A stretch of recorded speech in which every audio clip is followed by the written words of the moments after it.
Hi hello friends, welcome to my channel. இன்றைக்கி நம்ம சேனலில் வந்து பார்த்தீங்கன்னா ஒரு சீரியல், பாப்புலர் சீரியல் ஆக்டர்ஸ்க்கு வந்துட்டு ஒரு என்கேஜ்மெண்ட் நடந்து முடிஞ்சிருக்கு. அதுவும் வந்து பார்த்திங்கன்னா அவங்க லவ் பண்ணுறவங்களே வந்துட்டு அவங்க என்கேஜ் பண்ணியிருக்காங்க. அதை பற்றி தான் இந்த வீடியோவில் ஷேர் பண்ண இருக்கோம்.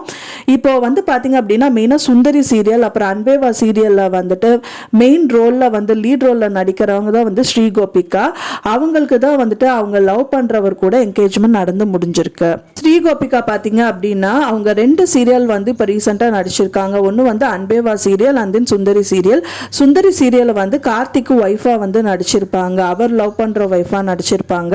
அண்ட் தென் அன்பேவா சீரியலில் வந்து பார்த்தீங்கன்னா டெல்னா டேவிஸ்க்கு பதிலாக இவங்க ரீப்ளேஸ்மெண்ட்டில் நடிச்சிட்டு வந்துட்டு இருந்தாங்க. 2 ரோல்லையும் வந்துட்டு பர்ஃபெக்டாக பண்ணவங்க தான் வந்து ஸ்ரீகோபிகா. அவங்களுக்கு தான் வந்து இப்போ ரீசெண்டாக அவர் லவ் பண்ணவர் கூட என்கேஜ்மெண்ட் நடந்து முடிஞ்சிருக்கு. சுந்தரி சீரியலில் வந்து ஸ்ரீகோபிகா எக்ஸலண்ட்டாக நடிச்சு முடிச்சிருக்காங்க. ஆனால் சீசன் 2ல வந்து அவங்களோட கேரக்டர் வந்து வரல. அதுக்கு பதிலாக அன்பேவா சீரியலும் வந்து பார்த்தீங்கன்னா டெல்னா டேவிஸ்க்கு பதிலாக ரீப்ளேஸ்மெண்ட் அப்படின்னா கூட எக்ஸலண்ட்டாக அவங்களோட கேரக்டரை அவங்க வந்து காமிச்சிருக்காங்க. இவங்க வந்து பார்த்தீங்கன்னா ரொம்ப நாள் வந்து லவ் பண்ண காதலனை தான் வந்துட்டு கல்யாணம் பண்ணவும் இருக்காங்க. அதுக்கான ரீசன்ட் என்கேஜ்மெண்ட் தான் இப்போத்துக்கு நடந்து முடிஞ்சிருக்கு.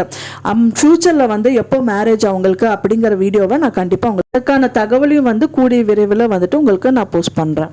ஸ்ரீகோபிகா பார்த்தீங்க அப்படின்னா அவங்க சோசியல் மீடியாவில் அப்லோட் பண்ணியிருக்காங்க. என்னன்னு பார்த்தீங்க அப்படின்னா, happily and officially engage to my long time best friend from 2016 to 2024, love of my life, what an unexpected life turn அப்படின்னு சொல்லிட்டு அவங்க சோசியல் மீடியாவில் அப்லோட் பண்ணியிருக்காங்க. நான் சொன்ன இந்த தகவல் உங்களுக்கு பிடிச்சிருக்குன்னு நினைக்கிறேன் ஃப்ரெண்ட்ஸ். பிடிச்சிருந்தா லைக் பண்ணுங்க, ஷேர் பண்ணுங்க, மறக்காம சப்ஸ்கிரைப் பண்ணுங்க. தேங்க்ஸ் ஃபார் வாட்சிங்.